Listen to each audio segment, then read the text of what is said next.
Brilliant. Hi, Rachel. Hello. Oh, good to see you again. Thank you for having me. Oh, it's great to have you. So I'm just going to wait for people to come in the chat and just make sure that we're all on. I can see we're okay there. Just going to click this here. Get rid of that there. Let's have a look here. Yeah, so people coming in, that's great. Good. Well, hi everybody, and this is our last chat in the group with a guest before the holidays. So good to see you all. There you go, people coming in, that's great, they're all coming in nicely now. Just to let people know, we do have a bit of trouble sometimes with these lives being a public group with spamming. So if you see any links, anybody sharing links, hi Kim, great to see you, then ignore them, don't click them, and I will try and keep an eye on things as we go through. So that's great. Good. Okay, great. Rachel, brilliant. Great to have you back. Yeah, thanks for having me. Can I apologise firstly if I cough, because I've literally just swallowed something the wrong way. It won't last long. Yeah, sorry. That's all right. You drink away as well if you need to. Yeah. All right. So yeah, please do. And if you need to have a bit of a coughing fit, then please go off and Thanks. have one. That's fine. Hi Emily. Hi Kay. Hi Debbie. Oh, good. Everybody's coming. That's great. Good. Well, it's great to have you back because you know, your first chat in the group really had a big impact, I think, and being able to talk about trauma in a very accessible way, I know was very well received in the group. And I can't remember how we got together now. I can't remember. It's a while. I feel like we've known each other for quite a while. Yeah. But, every time I hear you talk and the things that you educate on, you have a really good way of taking some quite complex topics really and putting them in a way that we can really connect to. And I think that's because of the way that you communicate with a lot of empathy and compassion, which is what we need to do when we talk about these things. As you said before, you know, trauma is not a disease. It's not something you catch. It's not, you know, and it's not something that we have to necessarily be fixed from or cured from. It's just a recognition of what certain events in our lives can do regarding our ability to see the world and feel safe and all that kind of thing. I think that's really important. Yeah. Okay. Yeah, sorry, Dan. No, I was just going to say, and it's that kind of understanding, and particularly when it comes to attachment trauma, which is kind of what we're going to be focusing on tonight. It's those early life experiences that we have a tendency to kind of go, oh, you know, oh well, the dog was only 6 weeks old at the time now, and he's been with me for 3 years, and that tendency to kind of disregard those early life experiences, but actually they're so fundamental to how the dog then develops. So even on a neurological level, the brain will develop differently depending on the quality of those early caregiving experiences. And that's just so like you said, it's not necessarily something that we can or need to fix, but it's definitely something that we need to be aware of, because we can adjust our parenting style according to what the dog needs, and the dog's needs change depending on how you know, what attachment style they've developed. So just having an understanding of that and being able to change our own behavior, I think, is really, really useful. And that is really important, isn't it? I love that, adjusting our parenting style, because this is really key, because there's lots of things that go on, you know, when we're kind of raising that young dog. We think we're doing a really good job of keeping the environment safe and trying to do things in a way that is kind of very puppy juvenile centered. But it's that individual dog's experience, same with the child, of course, that's really important. And there can be things that we're not necessarily aware of at the time.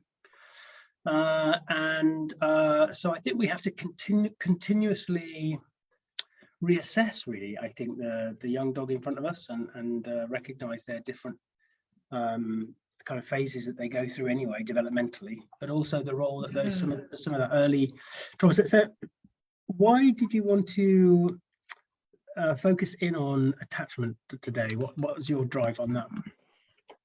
Excuse me. So for me, the thing the thing that I most love about attachment really is how fundamental it is to the whole of the rest of behavior. And actually we like you said there, we're talking about kind of puppy development, but actually when we adopt a dog and they come into our home, we're essentially reparenting them, much as you would if you have a child in care who's experienced trauma, for example, who comes into your home and you're a foster parent. Your job is to reparent that child so that they can develop a secure attachment. And actually, I think if we can look at our caregiving for dogs through that same lens, I think it eliminates, because we're social species, dogs are social species, but apart from that, we've had this incredible kind of meshing of our lives together over this kind of period of domestication. We're in this incredibly unique position where we're able to form properly deep emotional bonds with a whole other species. We don't have any shared language, or you know, I'm sure listeners in this group will have a shared language, but you know, on the whole, the general public, we don't tend to have much of a shared language even. So the fact that we're able to kind of create these attachments that were previously thought to be uniquely between a parent and a child, to me just blows my mind. And with that comes an incredible responsibility. We've created this species who's capable of loving us in that way, and we've then got the responsibility to do right by them, because you know, and that involves acknowledging the different attachment styles that they can have and how we need to adjust accordingly, and all of the stuff that goes with it. That's just where my I guess it comes from, for me, the joy of having my dogs and just feeling that deep connection with them. I haven't been lucky enough to become a parent of an actual child, of a human child, and for me, my dogs very much fulfill that role, and I'm not embarrassed to kind of talk about that.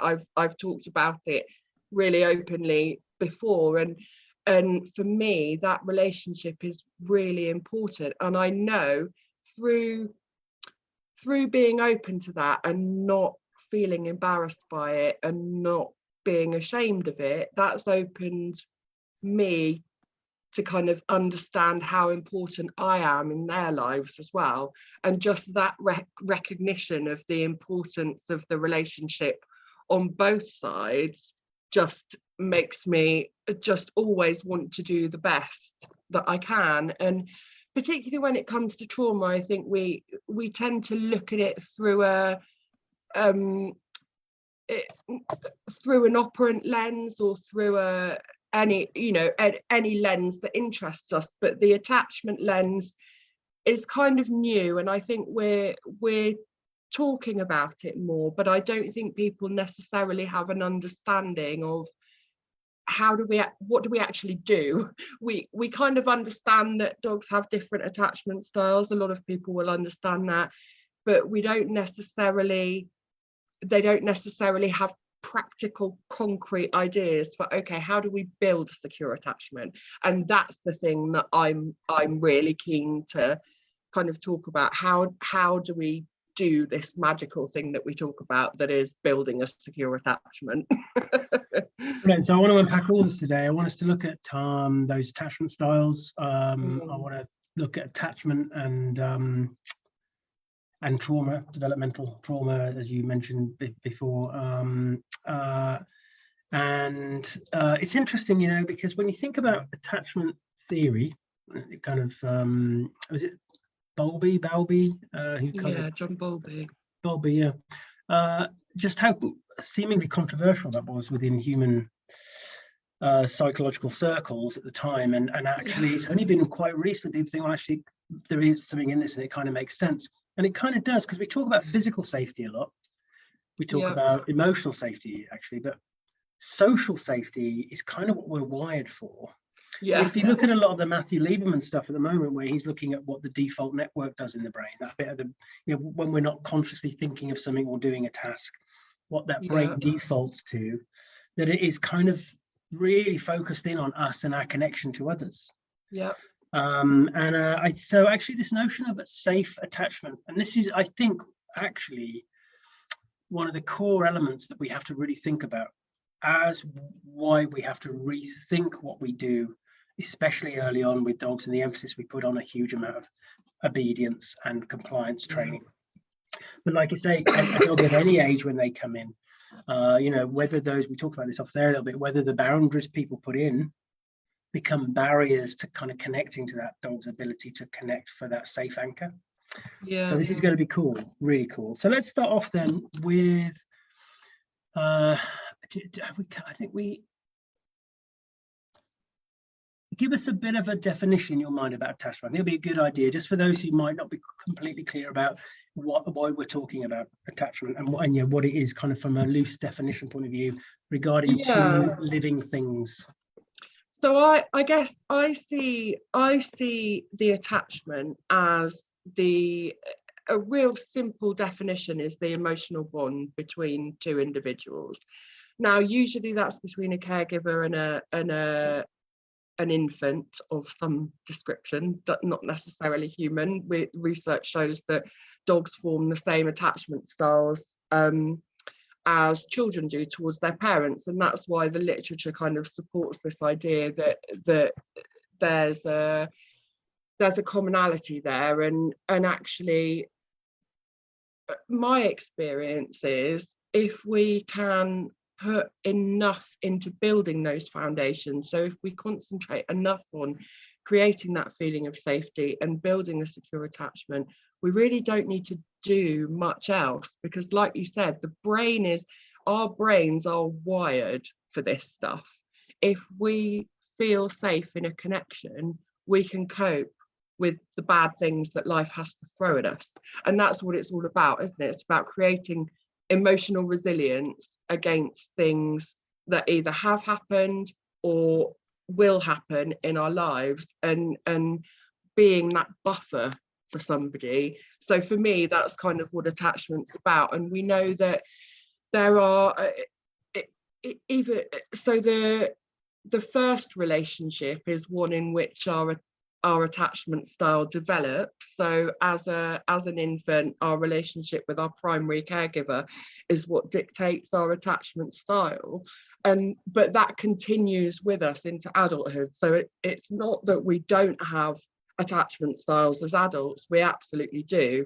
It's just that they depend on those very early life experiences, and our brain is on completely different developmental trajectories when we look at the quality of caregiving. So good quality caregiving will result in a totally different brain to an infant that's grown up with poor quality caregiving. And understanding those differences, I think, goes a long way towards us looking at dogs, and rather than blaming them and seeing those traits as negative, it allows us to really understand them and empathize, and therefore be available to them. And those are the foundations of a secure attachment.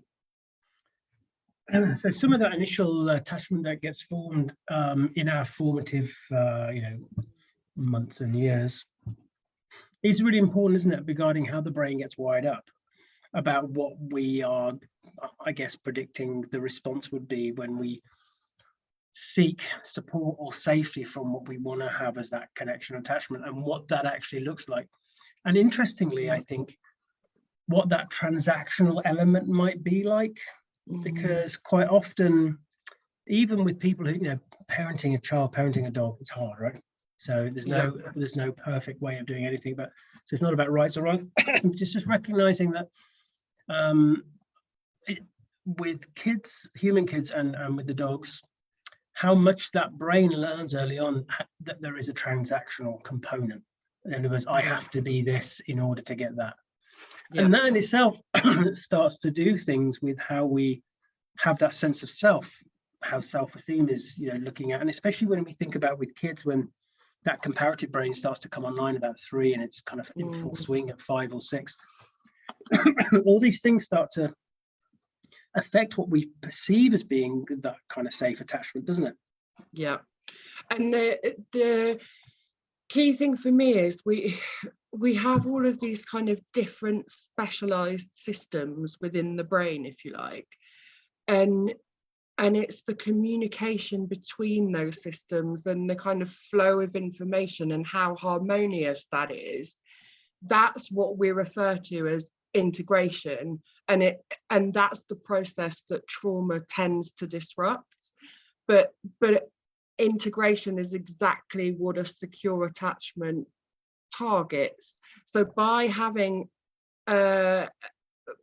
delivering an attachment focused therapy, say, by which I just mean by building a secure attachment rather than kind of having a traditional treatment plan where we might be goal oriented and we might target a particular behavior of the dog.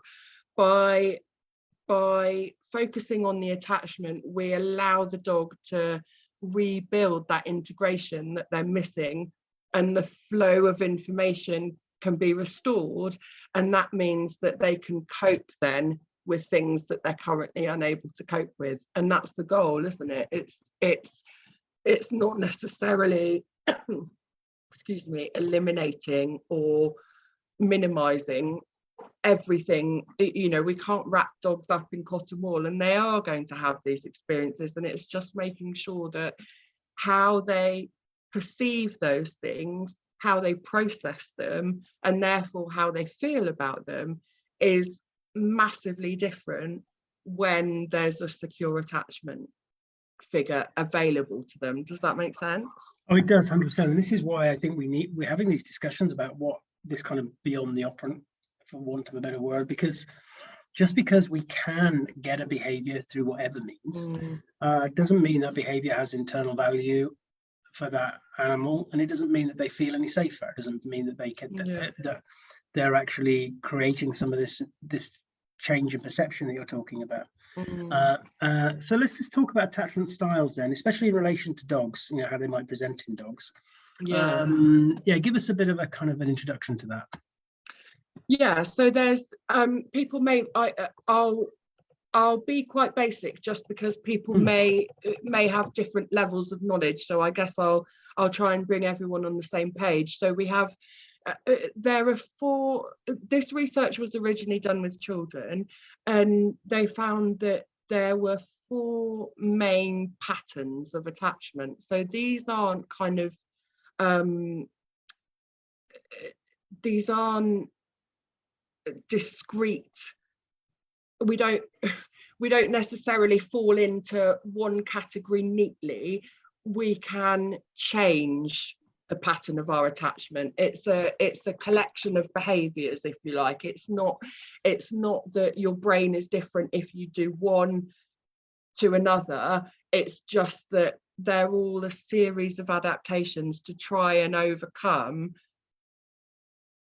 less or suboptimal caregiving as an infant. So we can have the goal is a secure attachment. So when we have good quality caregiving, we are securely attached, and that just means we have a felt sense of safety.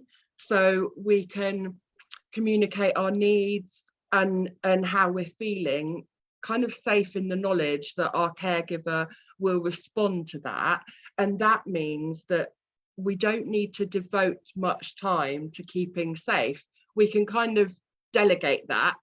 We trust that we can delegate that to our primary caregiver, and therefore we spend much more time being curious and exploring the world and developing those other kind of social, more sociable aspects to our brains.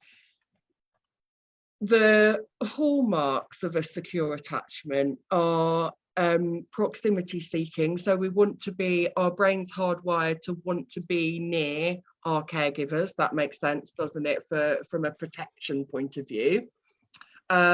We use our caregiver as a secure base. So that just means as we begin to explore further away from our primary caregiver, we check back in with them to make sure that everything's okay, and that any insecurity that we're feeling is regulated by that caregiver. We might use them as a safe haven. So when we feel distressed, we know that we can return to them and we'll be given the appropriate level of comfort and reassurance.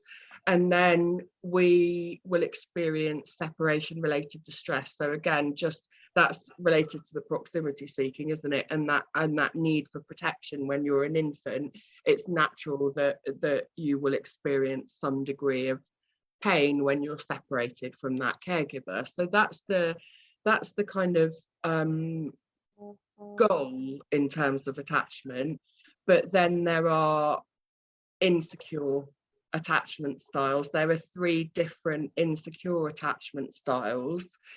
Funnily enough, the percentages of children who are attached securely and insecurely, and if they're insecurely attached with each of those 3 categories, the percentages are very similar in dogs to how they are in children. So that's really interesting, because it kind of suggests that our caregiving style that we know is influenced by our early life experiences extends not only to our own children, but probably also to our dogs. And that's why the figures correlate, which is really interesting, isn't it? It just again supports the need for looking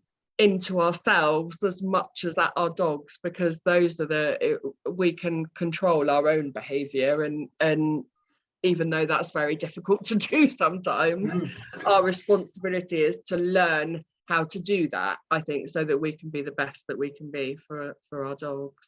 And what are those three kind of profiles? The 3 insecure ones. Yeah. So there's the anxious avoidant attachment. You've just hopped around on my screen. Sorry, let me put you back. It's all right. There's the anxious avoidant attachment, which is I always kind of try and translate it as if I was having a dialogue in my head, and obviously dogs don't think this and they don't have the language with which to think this, but I think it helps people understand it. Essentially, if your attachment style is anxious avoidant, you feel, I can't trust you, my caregiver, therefore I don't need you. So we tend to kind of dismiss the caregiver when we have this insecure attachment style. And when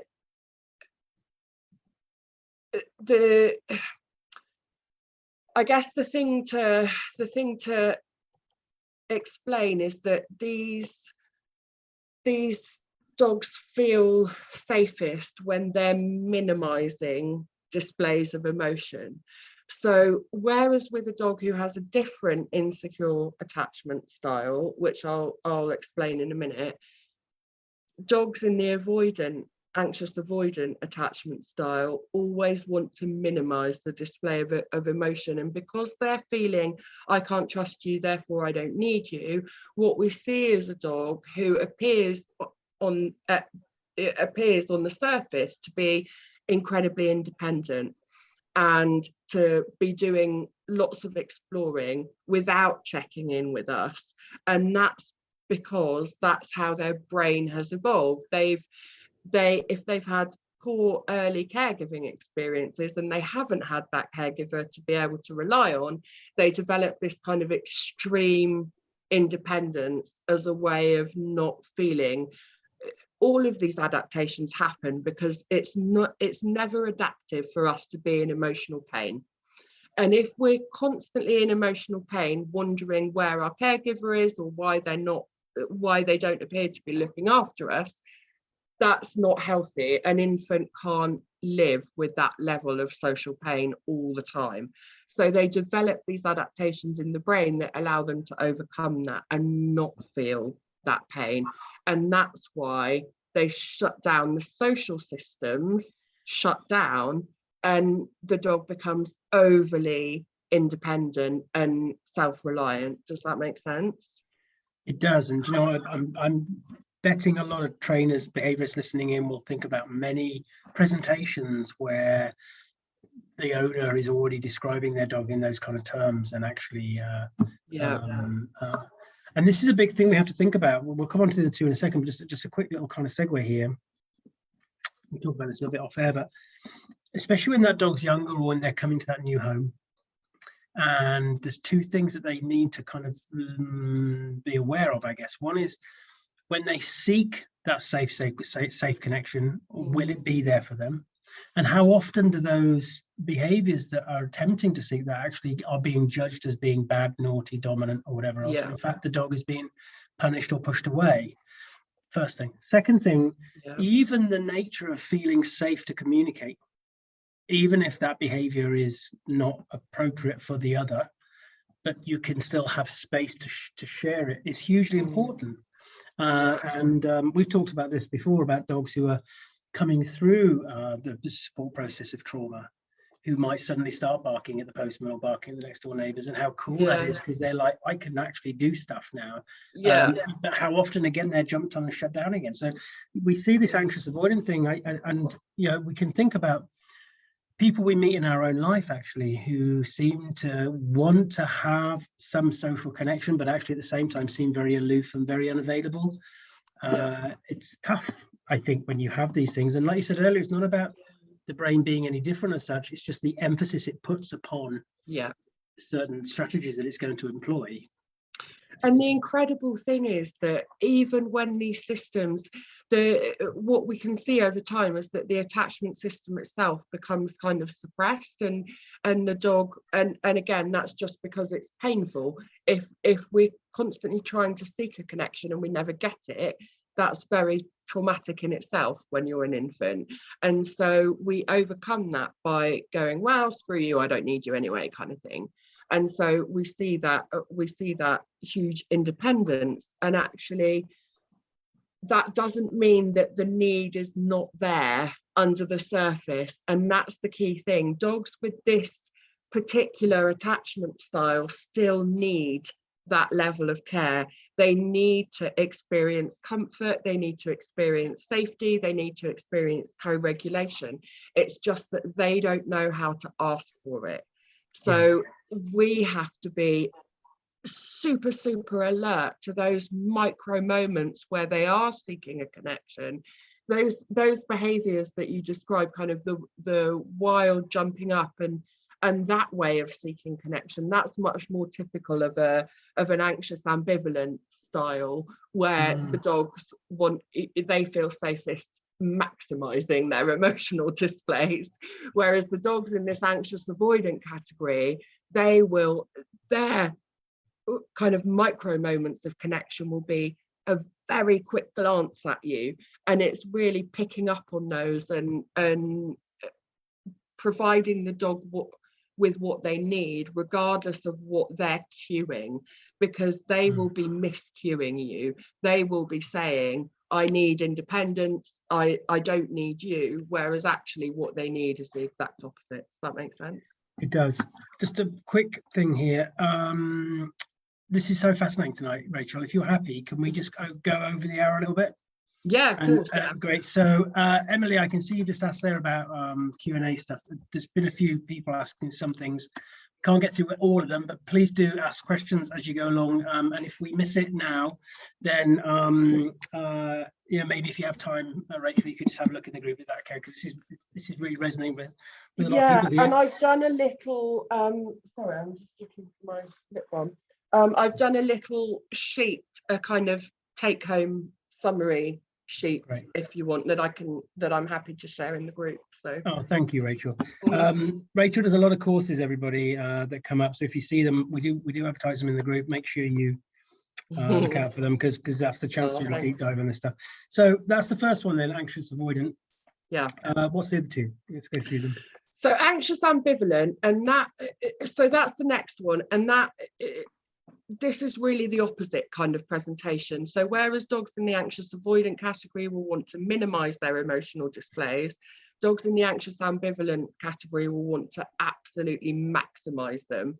So a therapist called Bonnie Badenoch describes it in a really lovely way, and she says, if we imagine avoidant attachment as a desert, then the ambivalent attachment is like a jungle, and it is that kind of chaos.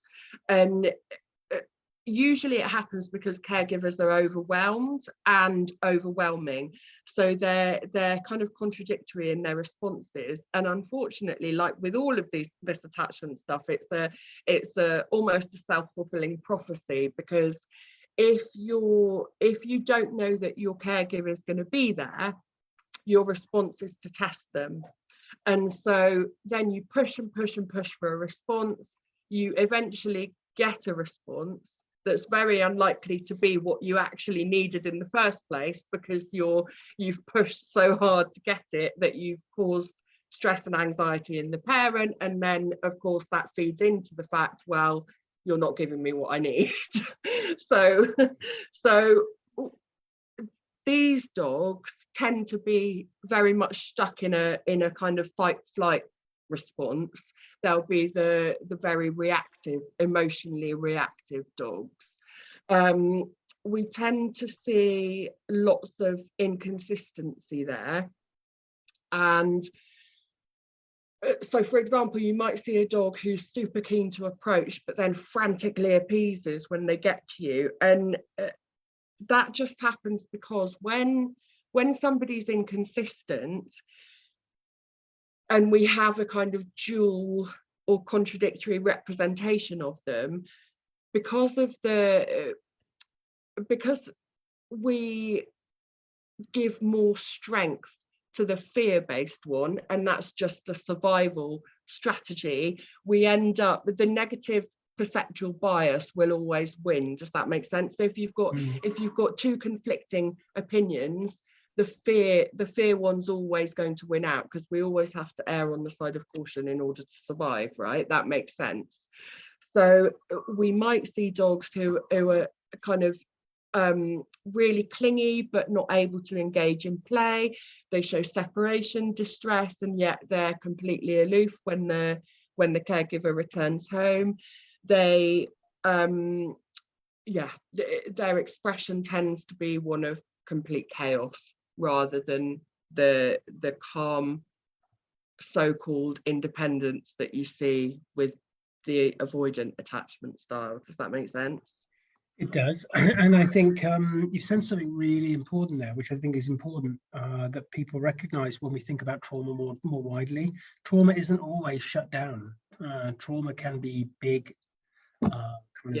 chaotic, as you say, behaviors as well. And it's interesting, isn't it? I think this is really interesting how often, especially young dogs, again, they find that to get the connection that they actually want, the big behaviors get the best responses, even though they're not positive responses. So you end up with that conflicted situation then, and a lot of dogs are very socially conflicted, you know, and you see that when they meet people that they don't know very well, like say, they kind of want to connect, but they don't know how to safely, or they're already engaging in a way that is quite protective for them, you know. Great. And it's awesome. that same thing, isn't it? If a dog jumps up at you, say, and bites your nose, this used to be Finn's trick of he needed a connection, so he would jump up at me and bite my nose. And of course, your natural reaction is pain, and that leads you to become cross and impatient and all of those things. And actually, that confirms then his belief where you're unavailable to me. So it just leads to a bigger jump next time and a more forceful bite on the nose in Finn's case, because he's predicting that he's trying to elicit a response from me in this by using this behavior, and he's not getting the outcome that he wanted, so he's going to try harder next time.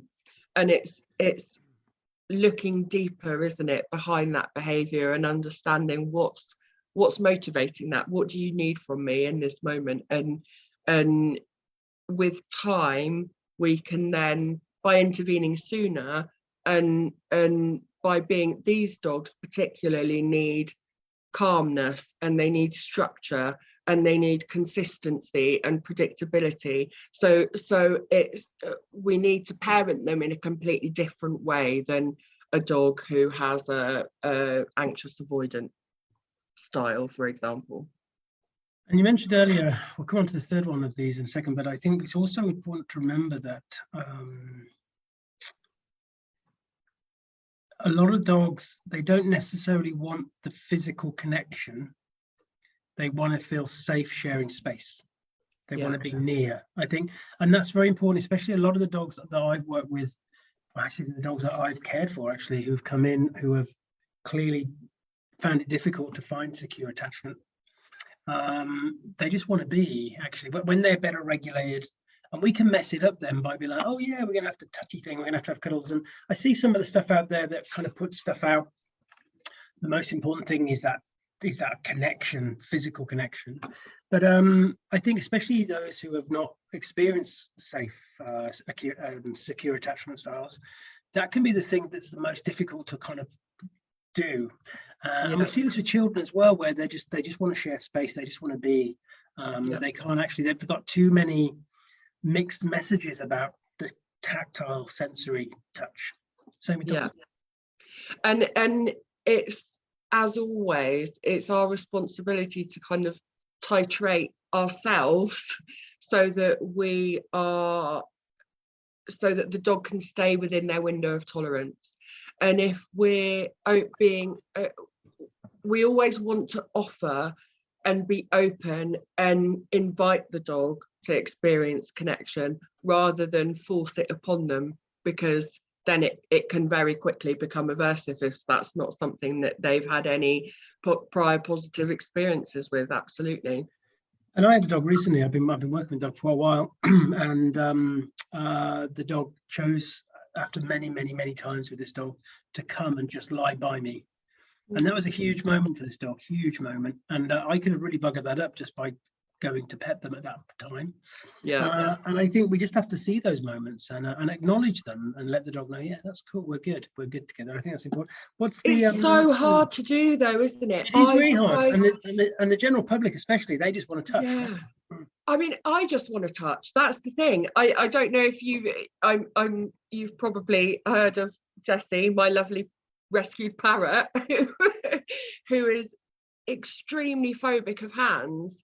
And we're at a point in our relationship now, we understand each other. I can read his body language. It's taken months to get to this point. He's starting to really trust me, and he seeks proximity with me.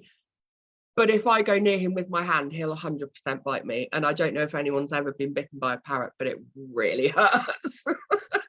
And so as the affection and attachment between us grows, I'm almost consumed with a desire to touch him every time I interact with him. I so want to stroke his head or just tickle his beak, and it's just such an innate thing that's very deeply within us. And I do understand how hard it is to not do that. And I think, as always, being prepared for that and having strategies to cope, for example, having squishy balls, or those stress balls that you can play with, something just to fulfill that need when you know that you're going to find it really difficult to control yourself, is for me it's always thinking in advance, knowing what the challenges are going to be, and trying to think of a creative way around them. Because if, exactly as you said, if I were to reach and smooth Jessie on the head at that point, all of my good work will have been undone.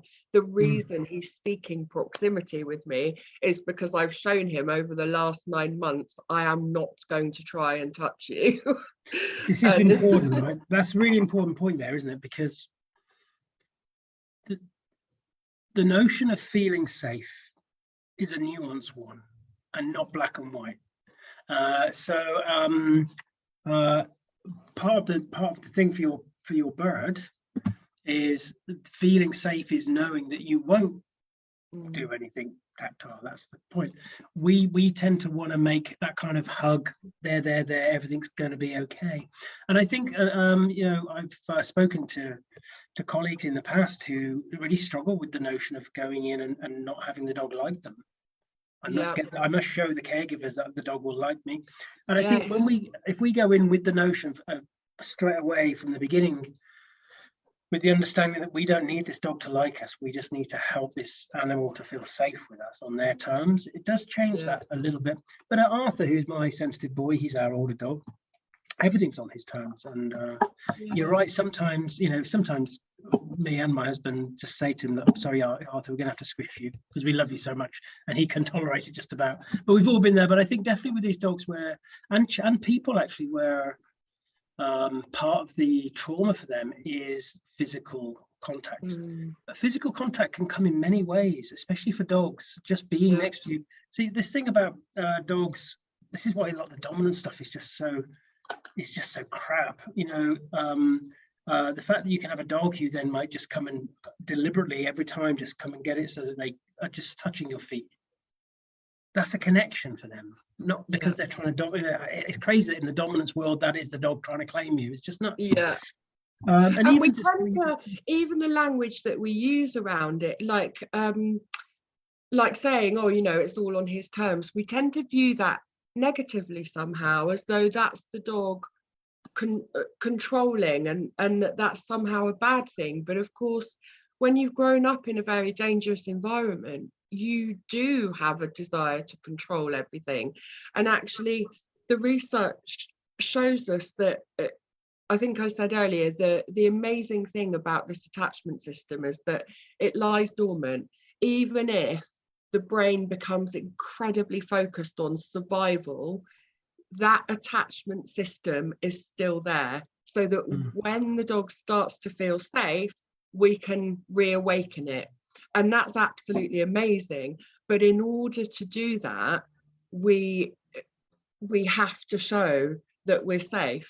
And it's amazing that system is there. But of course, it seems odd that we kind of label things in a way that this is a negative thing, that the dog needs to control things, and that's a bad thing. But actually, it being on their terms, what I was going to say is this reawakening of the attachment system that happens, that depends on that feeling of safety. And so that can only happen if the dog is in control.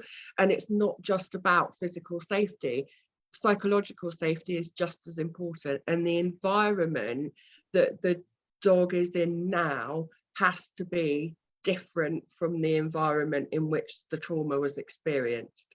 And that doesn't just mean we tend to kind of think, well, the dog was in a cage in a puppy farm for X number of years and now he's in my home, for example, so that's a really different environment that should allow this system to reawaken.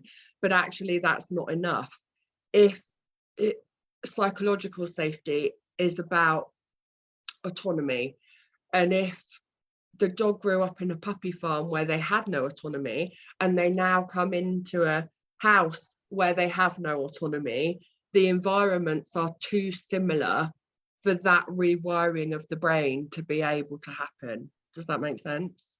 Yeah, it does. It really does. And I think that all this stuff is really important, all these kind of attached kind of considerations, because they're important for how we look at approaching the work we do. This is why just turning up with that operant toolkit just isn't enough often.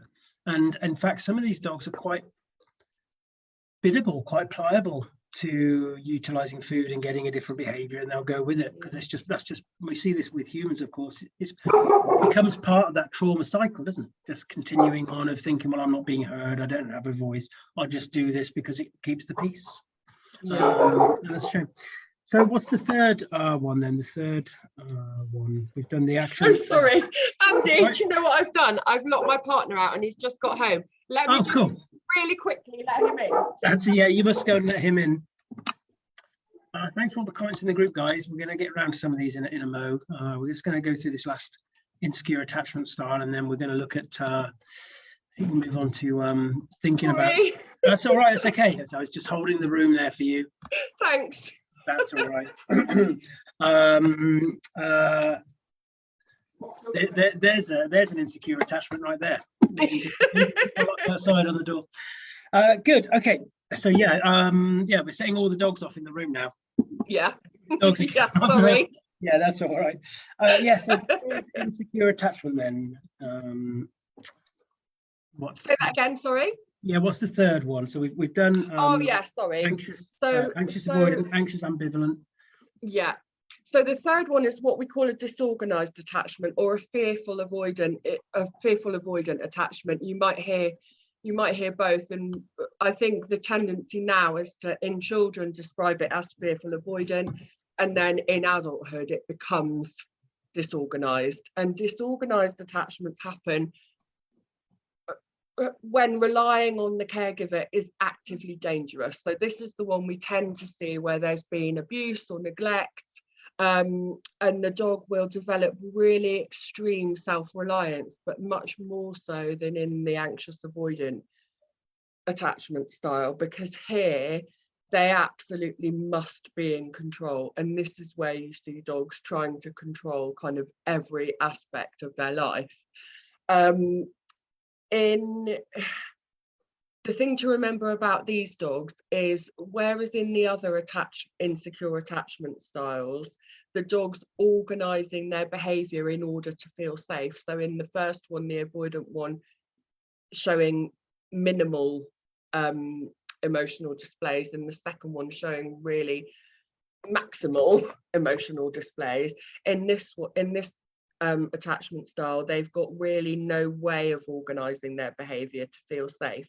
So what you see is kind of swinging wildly from one to the other, and they achieve a kind of fragile sense of safety through having that control, and it makes it really difficult to reparent these dogs, because what they need changes so quickly, and there's very rarely a clear trigger between why they might swing from one to the other.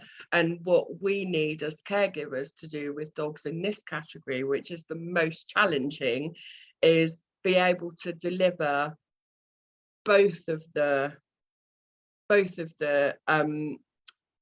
previous attachment styles. So on the one hand, we want to do the safety, comfort, co-regulating of an avoidant dog, and on the other hand, we also need to be able to provide the stuff that an ambivalent dog needs, so the predictability, the consistency, and the calmness.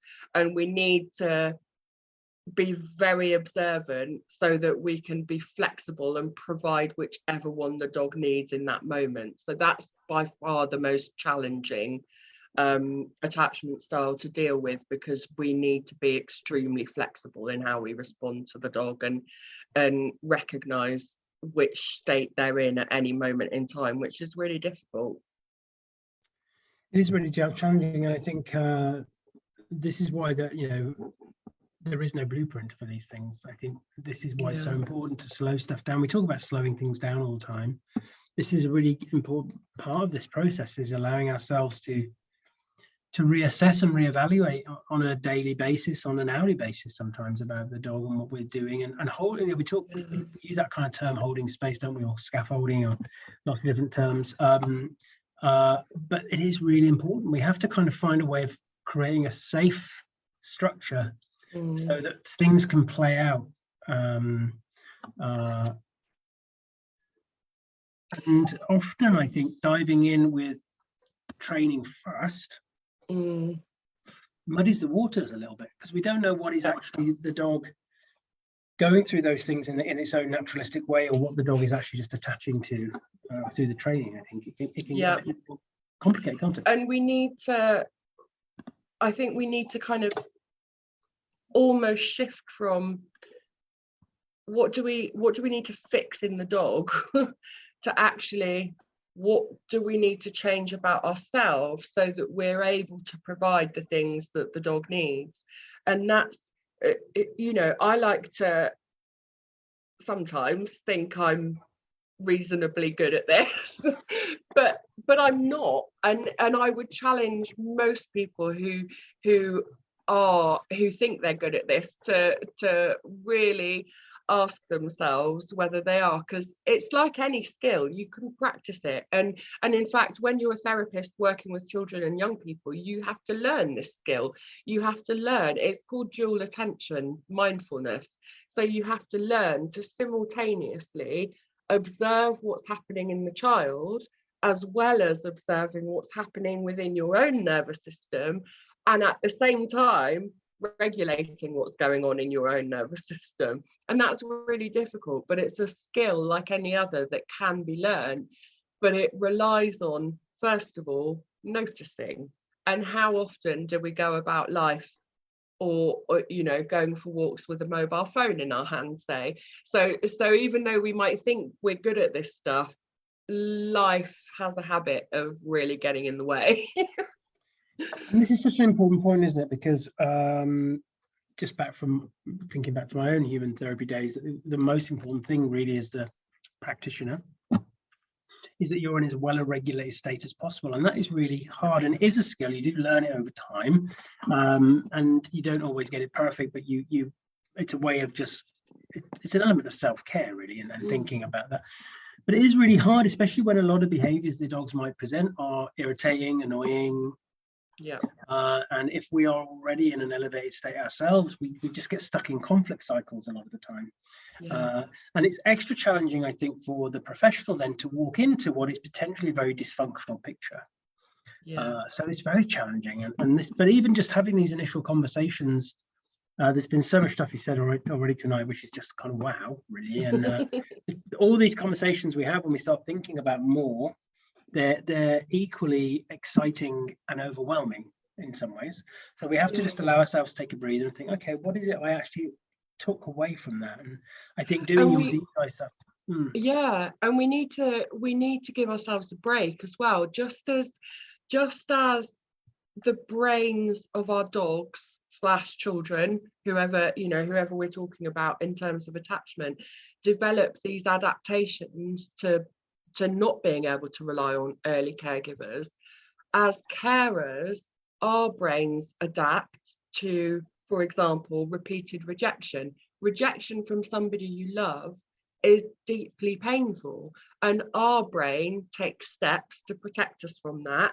And just as in the first example with dogs developing those adaptations, we call that blocked trust. So over time, the dog's brain changes so that they no longer need to form trusting, loving connections. With us as carers, exactly the same happens. So with repeated rejection, or as we feel angry or shame because we feel that we're a bad parent or whatever, those things are painful, and so we adapt. And we call that blocked care, so that we are now in a position where I'm not able to give you what you need because my own brain has taken steps to protect me. So I can't feel empathy for you. I can only have a negative bias on your behaviors. I can only see them as annoying, or rather than looking deeper and using that curiosity. So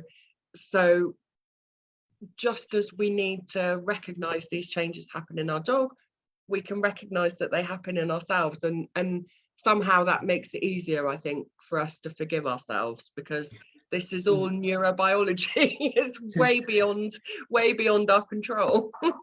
on that point then of block trust and block care, because this is a really important thing, because what we have to recognize often is, again, as behaviorists, trainers coming into a picture, very rarely do people pick up the phone at the beginning of a problem. They invariably, when they're in crisis, that's when they reach out. So there's a fair chance that we might walk into a situation where we already have block trust and we already have block care. What are the ways that we look at helping to navigate that? And it's a big topic, I know, but just on a kind of a general principle point of view, when we think about inviting that person who, like say, has become defensive about not wanting to, but is more unavailable to the care of the other. Yeah. How do we go about navigating that? What's a good place to start? I think the best place to start is parenting with PACE. So this is the foundation of dyadic developmental psychotherapy, which is a therapy that was kind of put together by Dan Hughes and Kim Golding, who are absolutely incredible trauma therapists in children, and they use the neurobiology of attachment to help caregivers parent or reparent foster children specifically. And they use this framework called PACE, which is playfulness, acceptance, curiosity, and empathy. And by talking through that with caregivers and giving concrete examples of what each one of those things look like. Stormy. Sorry, here we go. She's having a funny 5 minutes. You might see her appear on my head in a minute. There's no other family members locked out, is there? No. Oh, cool.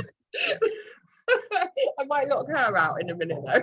No, I wouldn't do that. She's very welcome. So so it's giving people the tools to be able to do things differently, and as always, it takes practice, and it might feel really unnatural to begin with, but by giving concrete examples and helping people to rehearse those, it starts to feel natural, and then eventually it becomes second nature. So I think that's a really good way of changing that blocked care. And that's a really important point, and I like that term, blocked care, because it doesn't mean that they don't care, it's just that their ability to be available to the care of another has been compromised, and that's because it's a defensive thing, actually. Exactly. Wowzers. That's been amazing, Rachel. So I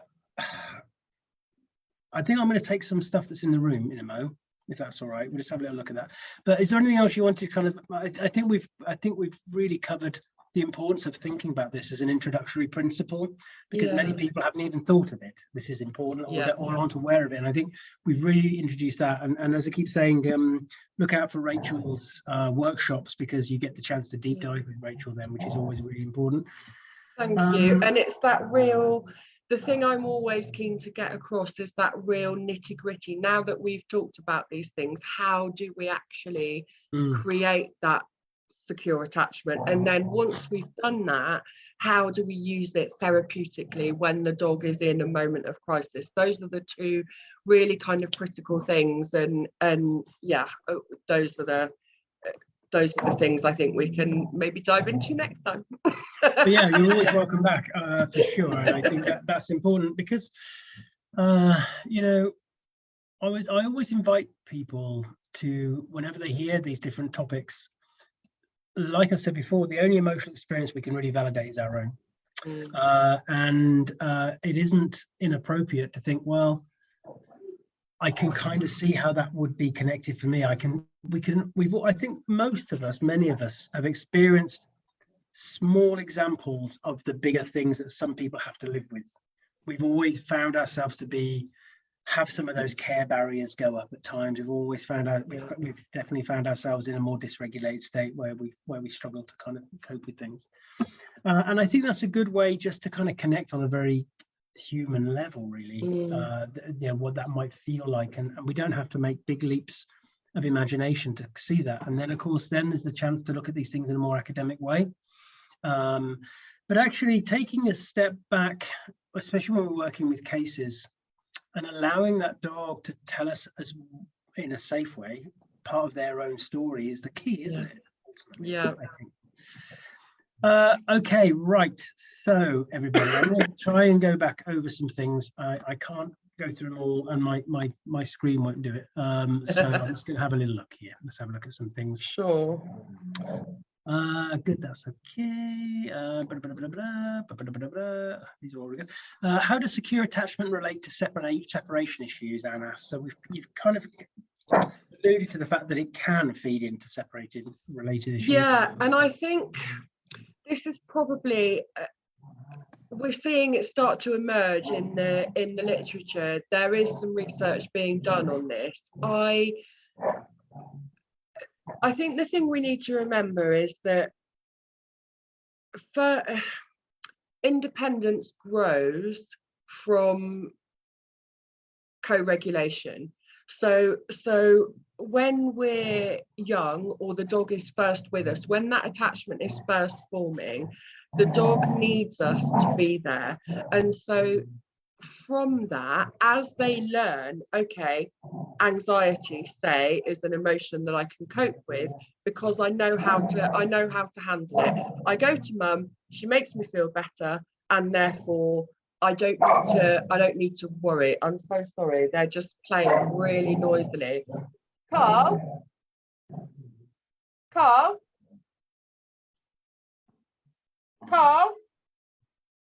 He's gone. I'm so sorry. That's no, don't apologise. It's good. They're having a whale of a time. They're having a great old time. And rolling around and fighting each other. This isn't the parrot, is it? Yeah.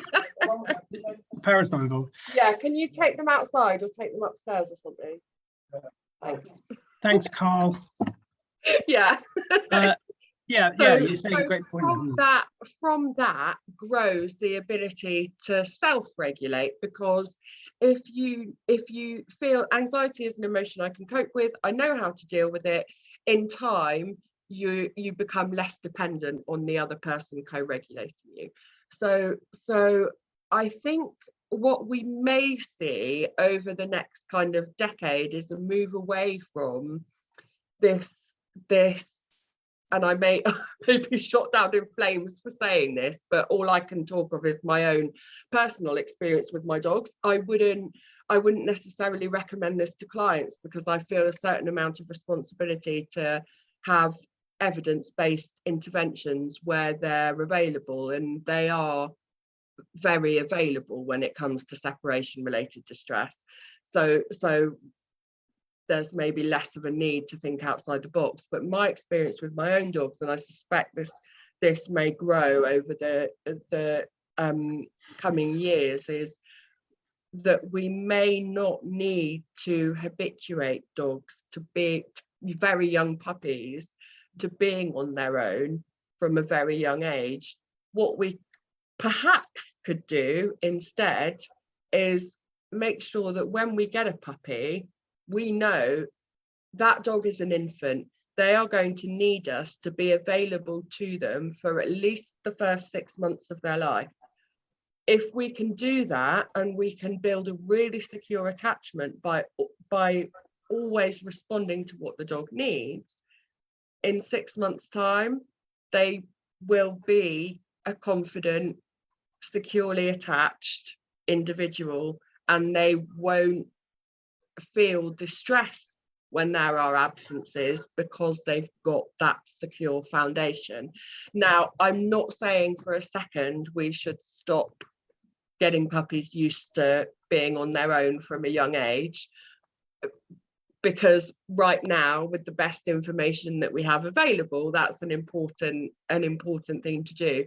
But I think as we learn more and more about attachment and the security of attachment, I think we'll probably see that if the more we invest in being there in those early few months, the less we're going to have problems with separation related distress later on. And I have to concur with that, again, purely anecdotally, just in what we've done with Molly. Yeah, we took everything along. The first probably 6 to 10 months, the most important thing for us was making sure that she felt safe, that we were her safe point of reference, and that she had the time to be able to process stuff that she needed to do. And it took a lot, because I ended up working a lot from home. I had to make sure that if I wasn't here, Kieran was here. We had to really work out all our schedules. But she chooses to do her own thing now. She's a lot more confident. She's 18 months now. We had her on the bed when she was young. She doesn't bother with that now. She likes to go and, she doesn't want to share the bed with us too much. Although she just kind of creep on in the early hours. But this is the point. I think you do see that shift when they're able to, a lot of the stuff that's been put out in the past that, if you're always kind of playing to them, that they'll never learn how to cope. It's kind of the other way around when you look at it through this lens, actually, isn't it? Yeah, and all of the research in a whole variety of species supports that.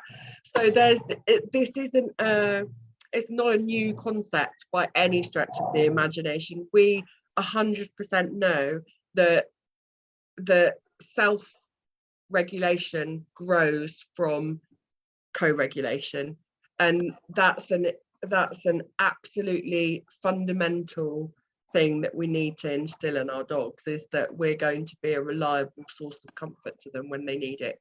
And I think that will negate a huge amount of anxiety-based problems. But there's a thing about that, though, isn't there? Because there's going to have to be a huge societal shift about how we recognize what we do when we take this young animal into our lives, because many people feel that might take a couple of weeks off work and that's enough. The dog's got to get used to it. They're going to have to get used to this, going to have to get used to that. And the amazing thing about dogs is, because they are so adaptable, many do, they get used to it. But that's kind of what's happening. It's really interesting. So Angelina says, when you say poor early caregiving, I'm assuming this refers to insecurely attached caregivers, as well as environmental factors that affect the quality of caregiving. Do you know if there's a correlation for any particular type of insecure caregiving experience to create a certain type of attachment style, or if it's too complex to draw that kind of correlation? For example, are avoidantly attached caregivers more likely to create ambivalently attached recipients of their care? It's a really good question.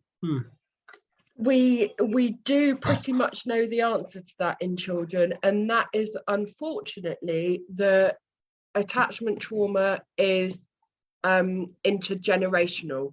So what happens is, we have a ambivalent attachment style ourselves because of our early poor caregiving.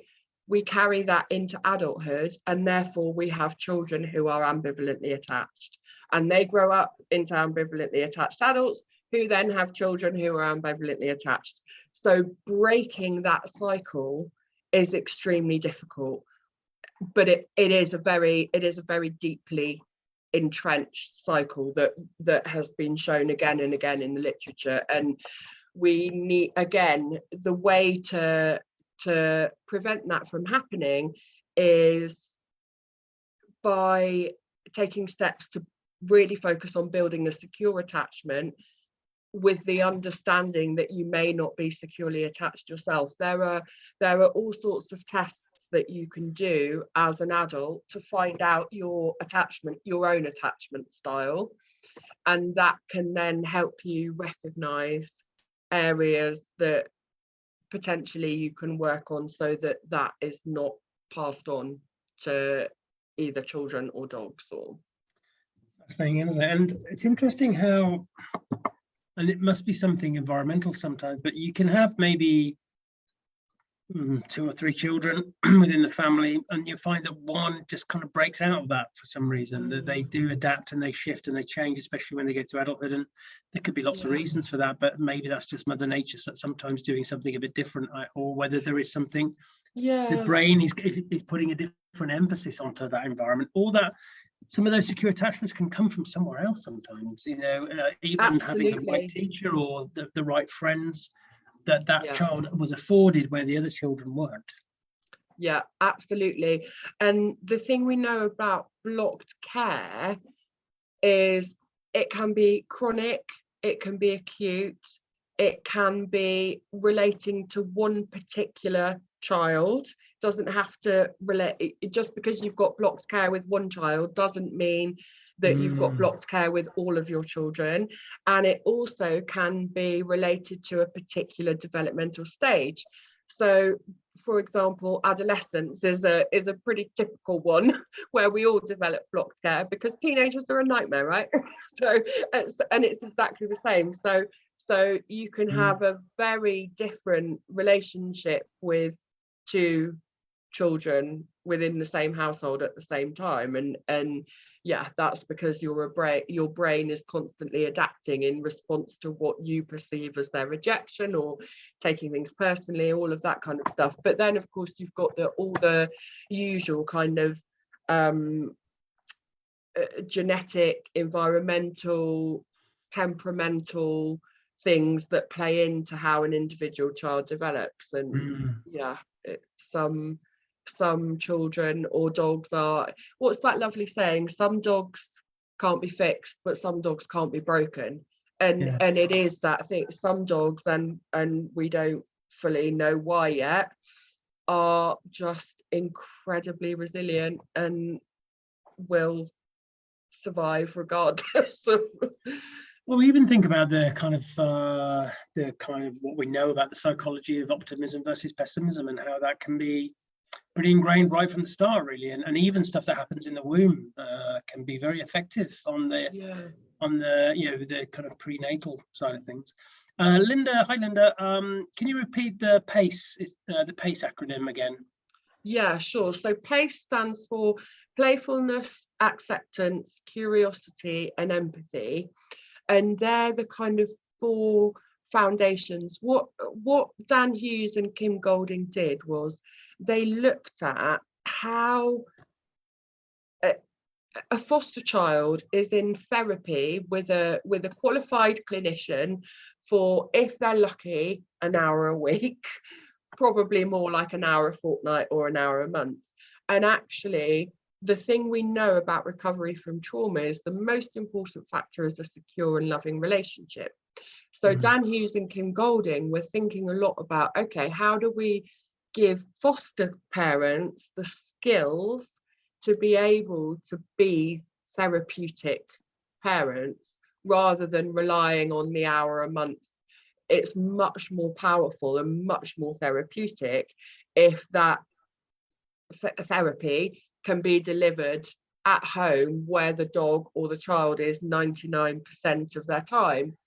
And the reason it struck a chord with me is that that's exactly how our relationship with dogs is. Rather than relying on a trainer coming in once a week or a behaviour clinician having a meeting with you once a fortnight or once a month, if we can empower parents to deliver this stuff, then the dog stands a much better chance of recovery from trauma. And PACE is the way that Dan Hughes and Kim Golding, it's an evidence-based approach, so they've done lots of research into this, and they've found that it's a very successful way of upskilling foster carers to be able to deliver therapeutic reparenting, and I've adapted it to dogs.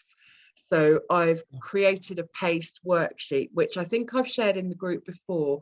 So if you're in the dog-centered care group and you look for my name, do a search for my name, it should come up with the PACE worksheet. But if it doesn't, let me know. Or in fact, Andy, I can just email it to you again tomorrow, and you can put it up in the group again if you want to. Yeah, we've just have a look in the file section here. It's not up in the file section. We've got the self-care worksheet in the file section, and the 8 PACE worksheet in there. So yeah, I think we could put it in the file section. I think that'd be quite good. I think that's it. The PACE worksheet. Sorry, it used to be called PACE. Right. But I spoke to Kim Golding, and she explained that they've taken the L. So it used to be playfulness, love, acceptance, curiosity, empathy. They've taken the L, the love element, out, because love is something you feel or you don't. Whereas PACE, the other 4, playfulness, acceptance, curiosity, and empathy, are an attitude that you have control over. You can work to change. Yeah. So yeah, it used to be called PACE. It's now called PACE. So that works. Yes, that's in there. So that's great then. That's good. Brilliant. Yeah, let's have a look through here. Kelly says, I understand that you can't reinforce fear. Interestingly, Robert Faulkner-Taylor did a really interesting webinar on looking at that again, actually, a little bit. Oh, Worth checking out. But at what point does comforting your pup become counterproductive, especially as they grow through fear development phases and into adulthood? I'm not sure that comforting them ever does become counterproductive. I think if we look at the underlying motivation for a behaviour, if the underlying motivation is that the dog is frightened, if we can comfort and reassure them, I have never seen a situation in which that is counterproductive. I've seen situations where the underlying motivation has been assumed to be fear and it hasn't been, and that's a different thing. But if the underlying motivation is fear, then I'm not sure that can be counterproductive. I think all individuals, or certainly all social mammals, I should say anyway, not every mammal, but social mammals certainly are hardwired.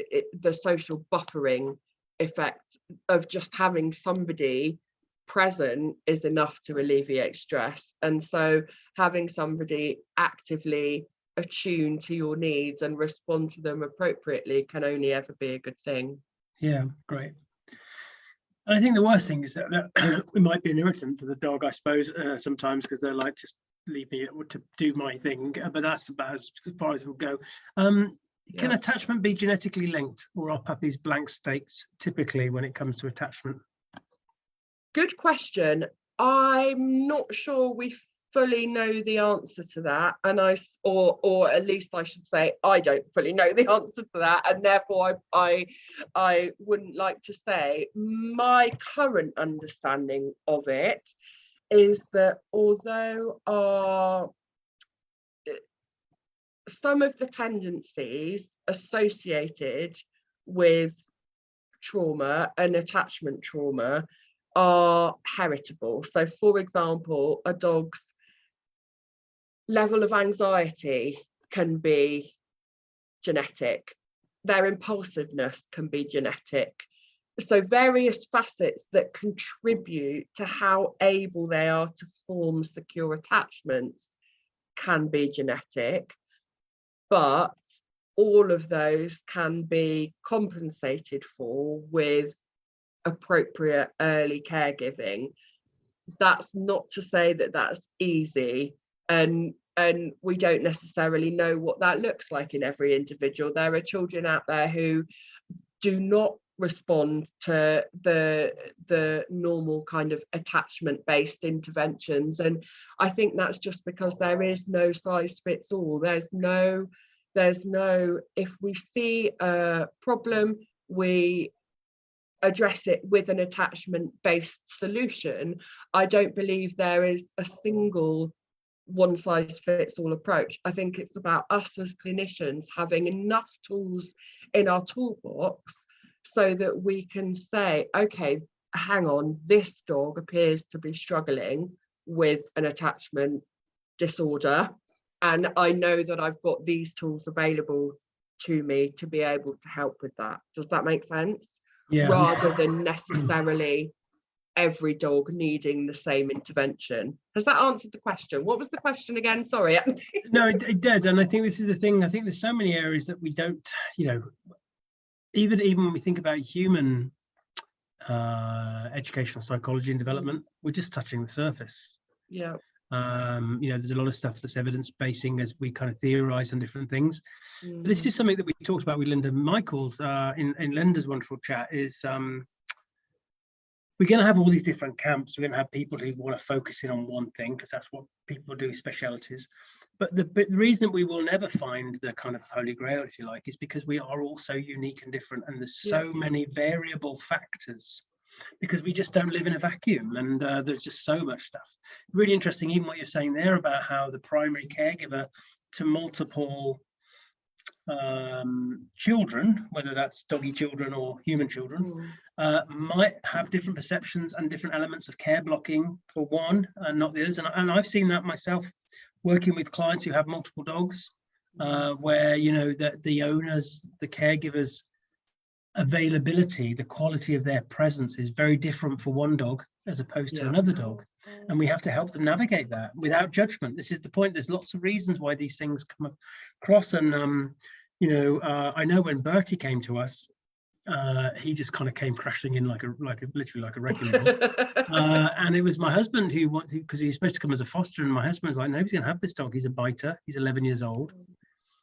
So we ended up adopting him, and I'm happy. Well, not happy to, but I'm happy to share it. I'm not happy about it, but I kind of resented him for a while, Rachel. I just did. I was like, do you know what? I just don't need this in my life right now.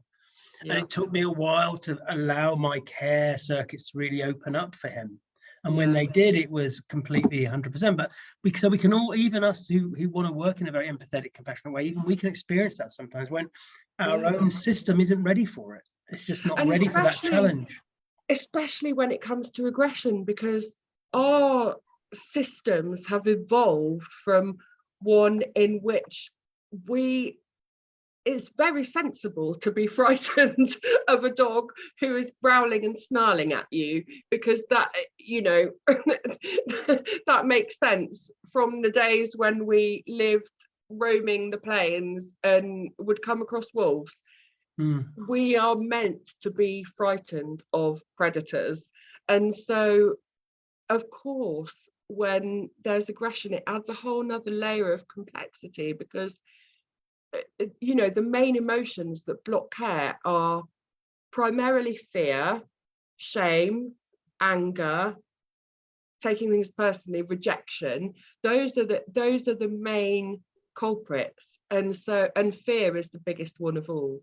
So particularly when there's aggression involved, our own nervous systems respond in a very primitive way that it's very difficult to get control over, but we can get control over it with practice. And it's that willingness to work on ourselves as well as our dogs that again is really critical.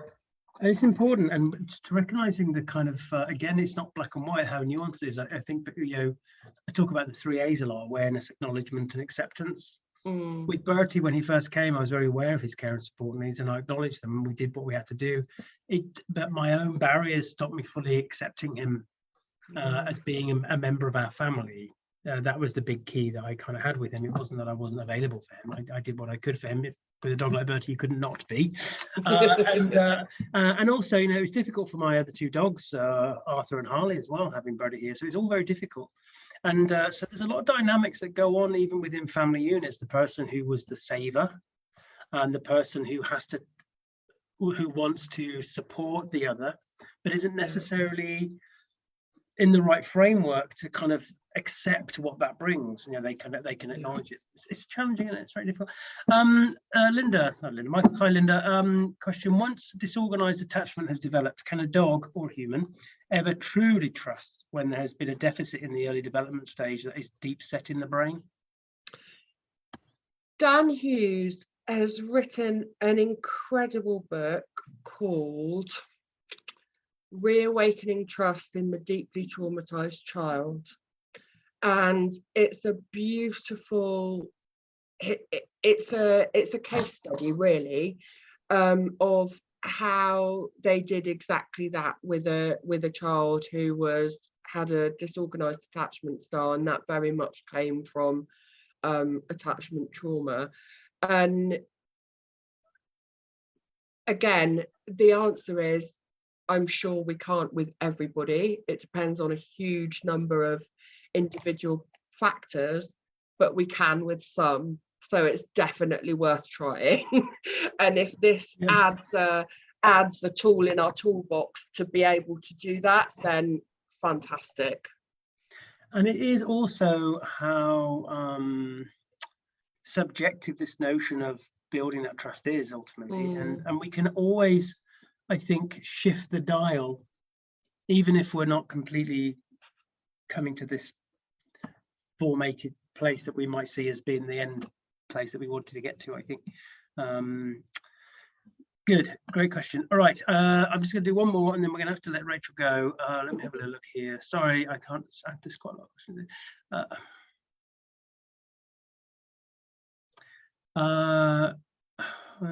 So if your dog is insecure attached, can you reverse this as an owner to a secure attachment? I think we have kind of covered that, Romy. I think the answer is yes. I think we can. Absolutely. Yeah. The key things always are creating a felt sense of safety. So in order to do that, we need to provide all of the usual stuff. I mean, I won't go into too much detail. We want to minimize the negative emotional experiences. We also, equally important, we want to maximize the positive emotional experiences. I think we neglect that a lot.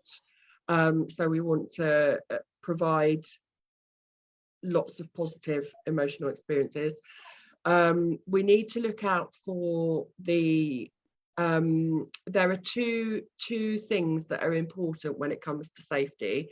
One is anchors. So what are the things that keep us in social engagement? And we can observe our dogs, and we can try and think about who, what, where, when. So we can look at them when they are relaxed, confident, socially engaged. Look at the who, what, where, and when of when they are, and that will allow us to identify the things that give us the best chance of success of getting them into that state of safety. And then the glimmers, which are micro moments of regulation.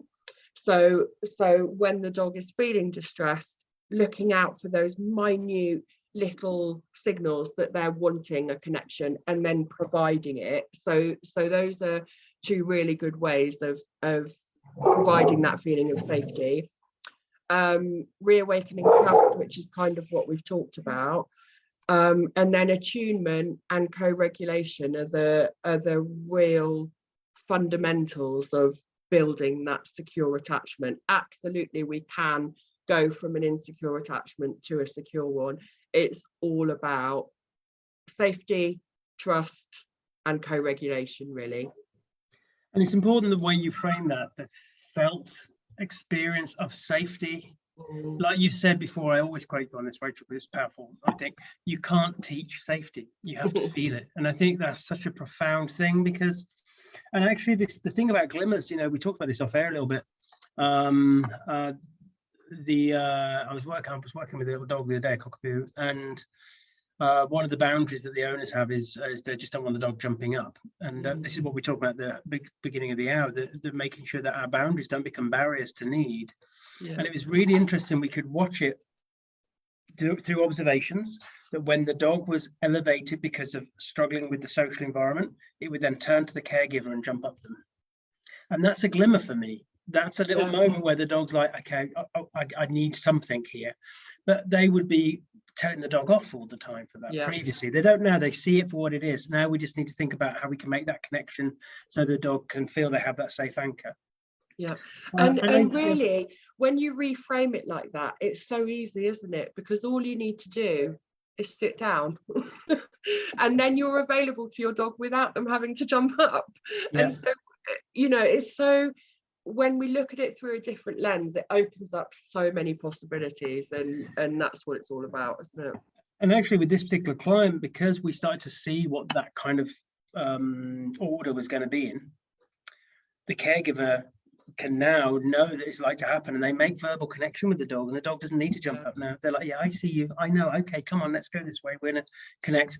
And I think it's important. And you know, I'm getting angrier now. I'm not an angry person generally, but when I look at some of the stuff that gets put out in the name of training and for these early dogs, you know, like, you know, the guys on the telly and all this kind of stuff, it's an absolute heartbreak to see these kind of things going. And I think we've got to start fighting our corner based on this stuff, more than just the fact that we don't like the methods and tools, you know, because when you start throwing this thing about attachment to them, trauma to them, physical side of things to them, developmental stages, they have no answer, because they're just really good at they don't understand behavior, they just understand how to stop it. in a very arbitrary way.